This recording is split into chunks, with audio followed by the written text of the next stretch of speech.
Magandang buhay mga kasyang! For today's video ay i-upload na natin ang mga naging kaganapan sa second Grand Alumni Homecoming ng Nicanor Zabala National High School noong August 25 hanggang 26, 2023. Mga kasyang, isa nga ako sa batch representative na naghabol ng early bird attendance, kaya lang hindi kinaya yung 1:58, 3:30 AM na ako nakapunta sa venue. Ang galing no, sobrang aga. Natulog pa kaya sila?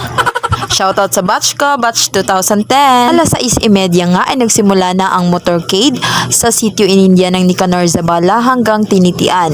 So after Tinitian ay babalik kami papunta ng school. So ayan, ang saya guys, ang saya mga kasyang dahil after 8 years ay muli kaming nagkakasama-samang magkakaklase, pati ang ibang batch, at kami ay pauwi sa aming minamahal na NCNHS. Shoutout nga pala sa tatay ko na sumama sa akin sa motorcade. Shoutout sa batch 2004 at sa batch 2005. Pagdating nga sa high school, kami ay masayang sinalubong na kanilang drum and lyre.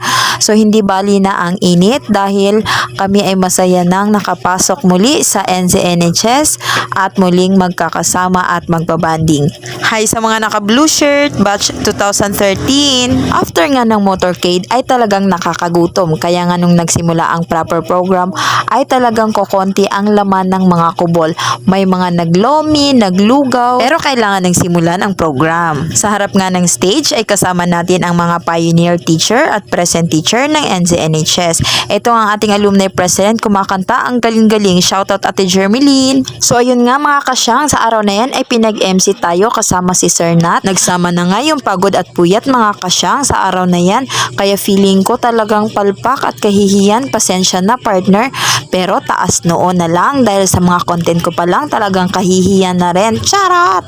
Bago nga ang parlor games ay ang oath-taking, singing contest at message ng ating mga pioneer teacher. At pinakahihintay nga ng lahat ang lunchtime sa kanya-kanyang mga kubol. Hindi na nga natin nakunan ng video mga kasyang dahil wala na tayong storage at nanghagilap na lang tayo ng video para maisama dito. Sobrang saya nga ng parlor games mga kasyang. Shoutout sa batch 2007 na sobrang active at may mga amats na. Charot! Nag-join din nga yung mga classmate ko mga kasyang, kaya lang si Sir Albert talagang minala sa nasalihang laro at hindi pa marunong mag-makeup si batch Hasmin.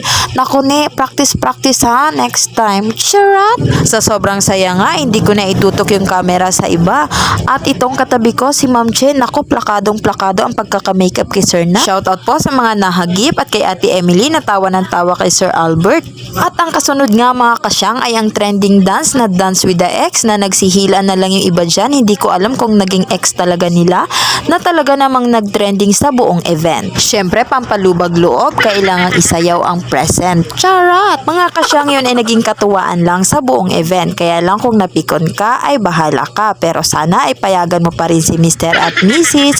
na umattend sa next alumni. For the go, charot! Siyempre, ang paborito ng lahat, ang picture taking. Ayan nga si Ma'am Elvira kasama ang mga pogi ng batch 2003. Siyempre, pa-picture din ako kay Lodi ko. See you next alumni. Shoutout sa batch 2010. Salamat sa lahat. Bye-bye for today's video.